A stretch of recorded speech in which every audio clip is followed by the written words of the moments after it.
Öhmänen Kimi teki tässä joku aika sitten YouTubeen videon yksinäisyydestä kautta yksin olemisesta. Shoutoutit sinne suuntaan. Mutta ei ole tarkoitus nyt tässä pölliä Kimin videoideaa, mutta mä ajattelin, kun se mitä Kimi puhui sillä videolla, niin se kolahti, resonoi aika paljon meikäläisessä. Sitten mä ajattelin, että tämä aihe ehkä, koska on myös omakohtaista, niin vaatii tai kaipaa enemmän huomioon, maksimaalista huomioon näistä asioista. Ei puhuta mun mielestä tarpeeksi. Ja ootte ehkä huomannut näillä retkivideoillakin, että meikäläinen tykkää retkeä tosi paljon yksin. Ja siihen on ihan tällaisia käytännön syitäkin, mutta mä oon kyllä ihminen, joka kaipaa yksin olemista tosi paljon. Ja esimerkiksi, jos mä oon ollut pitkään sellaisissa ylisosiaalisissa tilanteissa, mä oon huomannut, että sen jälkeen mä kaipaan sellaisen ihan kunnon rauhoittumisen, että mä lähden niin kuin metsään tai jonnekin olemaan yksin. Ja se on mulle tosi tärkeää.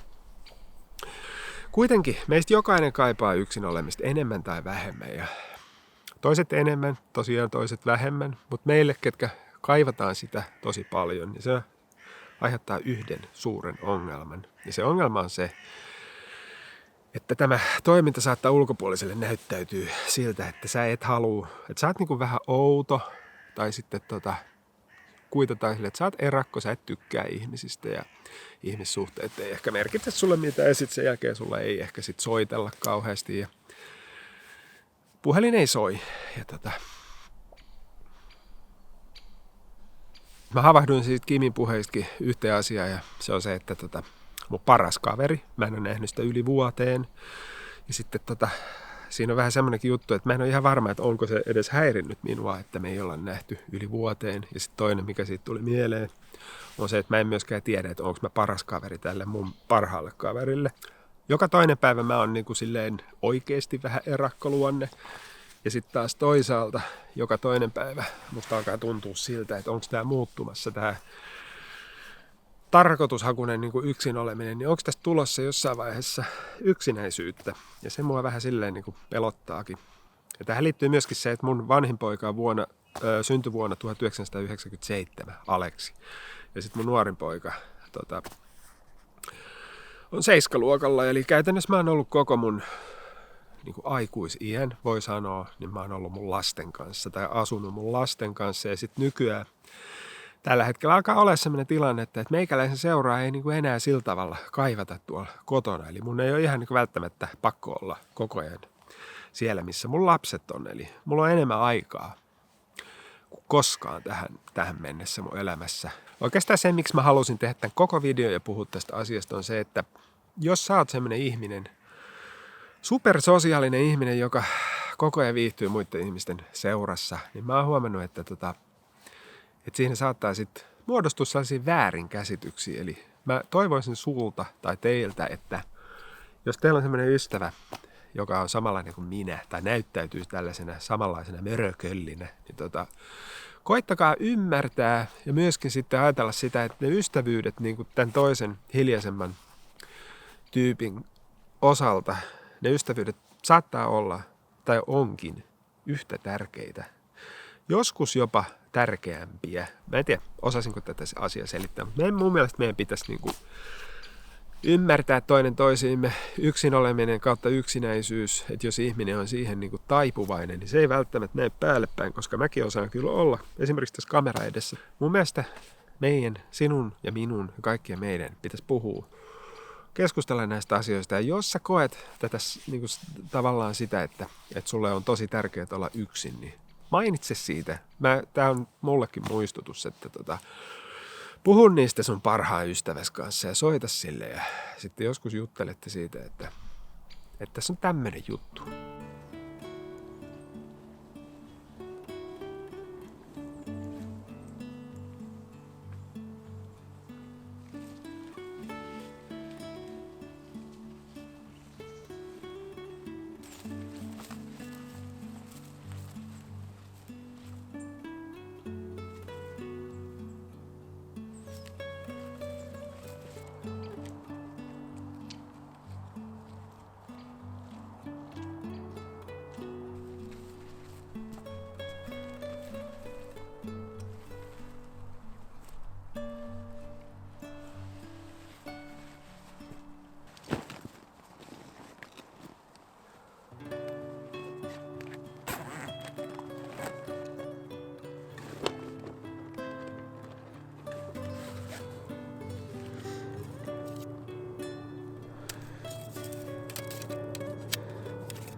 Tää on kyllä meikä yksi tällaisia lempi kuivattuja retkiruokia, eli risottoriisiä, kuivattuja kasviksia, erilaisia vihanneksia ja sitten suppilovahveroita murskasin sinne ja puolikkaan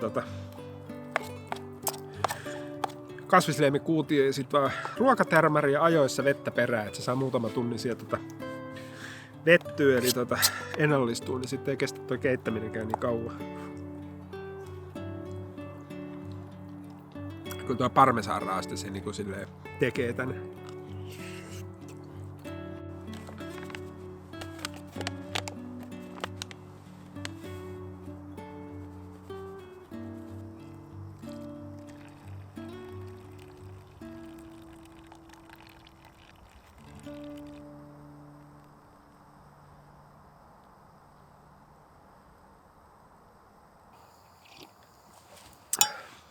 Kylläpä taas kahvi maittaa, pakko sanoa.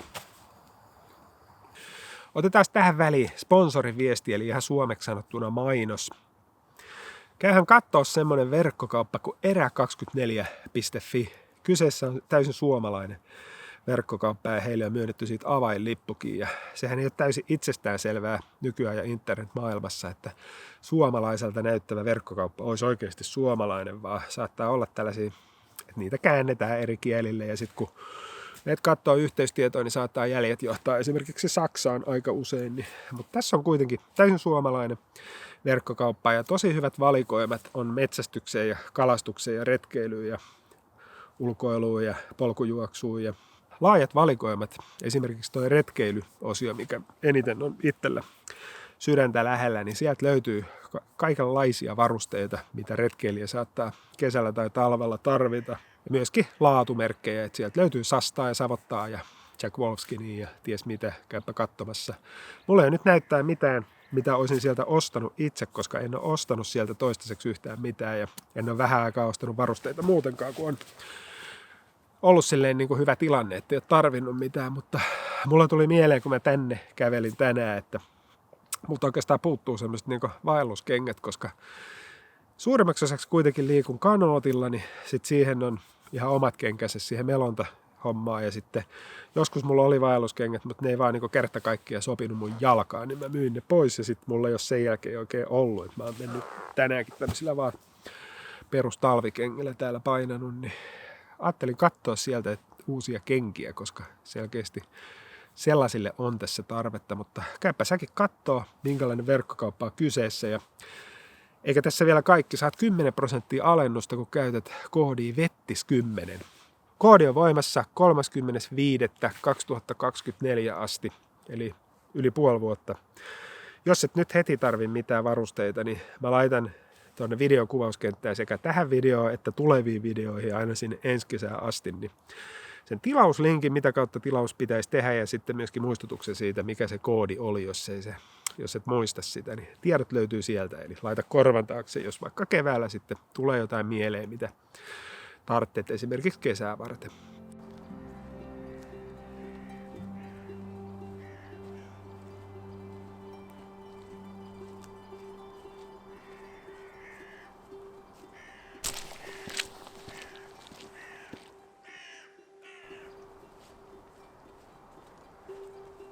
Se oli tällainen video tällä kertaa ja pistähän tonne kommentteihin mielipidettä, että miten tykkäsit tällaisista vähän erilaisista videoista. Ja mä lähden soittaa tästä sille mun kaverille, jonka kanssa mä en ole puhunut moneen kuukauteen, eikä olla nähty yli vuoteen, niin kuin oli puhetta. Ja lähes säkin, jos sulla on semmoinen fiilis, että sä oot itse pikkasen laiminlyönyt sun kaverisuhteita ja oot ollut sellainen vetäytyväinen, niin soita säkin jollekin tänään ja puhukaa näistä asioista. Ja tosiaan, jos sä oot sellainen tyyppi, joka on hypersosiaalinen ja viihtyy tuolla, kun kala vedessä menee bileistä toisiin, niin jos sulla on joku sellainen kaveri, joka on viime aikoina ollut vähän silleen vetäytynyt omiin oloihin ja silleen vaikuttanut vähän omituiselta, niin soita sille ja jutelkaa näistä asioista. Ja se, että se ei ole ottanut suhun yhteyttä tai se on tuntunut susta etäiseltä, niin ei tarkoita välttämättä sitä, että se ei sinun seuraa kaipaisi. Ja